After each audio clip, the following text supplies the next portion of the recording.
नमस्कार दर्शक बंधु, जय जगन्नाथ, जय मां शारदा। आपण मानकु मु आलोचना करतली कोरोना भाइरस किभଳି भाବରେ सारा विश्व रे आतंक करिछि। एथिरे आपण माने भयभीत हुअन्तुनी, काହିଁକିନା ଏହି ସମୟରେ ଆମର ମନର ଶକ୍ତିକୁ ଜାଗ୍ରତ କରିବାକୁ ପଡ଼ିବ, ମନୋବଳ ଦୃଢ଼ କରିବାକୁ ପଡ଼ିବ। କାହିଁକିନା କିଛି ଦିନ ହେଲା ଏହାର ଯେଉଁ ମାତ୍ରାରେ ମାନେ ବଢ଼ି ବଢ଼ି ଯାଉଛି, ଲୋକମାନଙ୍କର ଚିନ୍ତା ମଧ୍ୟ ବୃଦ୍ଧି ପାଉଛି, କିନ୍ତୁ କିଛି ଭୟଭୀତ ହେବାର ନାହିଁ। ମୁଁ ବର୍ତ୍ତମାନର ଯେଉଁ କୁଣ୍ଡଳୀରେ ଅବସ୍ଥାନ କରିଛନ୍ତି ରାହୁ ମିଥୁନ ଘରେ ଏବଂ ବୃହସ୍ପତି କେତୁ ଧନୁ ଘରେ ଅବସ୍ଥାନ କରିଛନ୍ତି, ଏଥିପାଇଁ ଯେଉଁ ବୃହସ୍ପତି ଗ୍ରହ ସହିତ କେତୁ ଯୁକ୍ତ ଅଛି, ଯାହାଫଳରେ ଭାଇରସର ମାତ୍ରା ଅଧିକ ବଢ଼ି ବଢ଼ି ଯାଉଛି। କାହିଁକିନା ବୃହସ୍ପତି ହେଉଛି ଜୀବକାରକ, କେତୁ ହେଉଛନ୍ତି ଯେଉଁ ଭାଇରସ।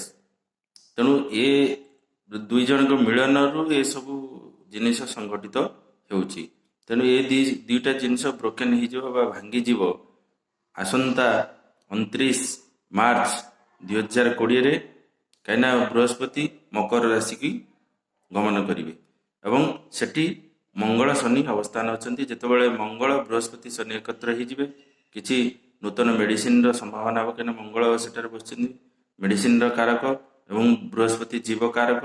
ତେଣୁ ଜୀବ ପାଇଁ ନିଶ୍ଚିତ କିଛି ମେଡ଼ିସିନର ଆବିର୍ଭାବ ହେବ ଏବଂ ଶନି ନ୍ୟାୟାଧୀଶ ମଧ୍ୟ ସେଠାରେ ଅବସ୍ଥାନ କରିଛନ୍ତି।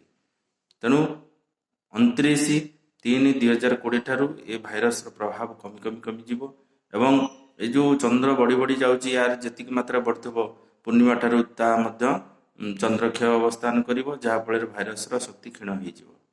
ତେଣୁ ଆପଣ କିଛି ଭୟଭୀତ ହୁଅନ୍ତୁନି, ମନର ବଳକୁ ଏକାଗ୍ରତ କରନ୍ତୁ।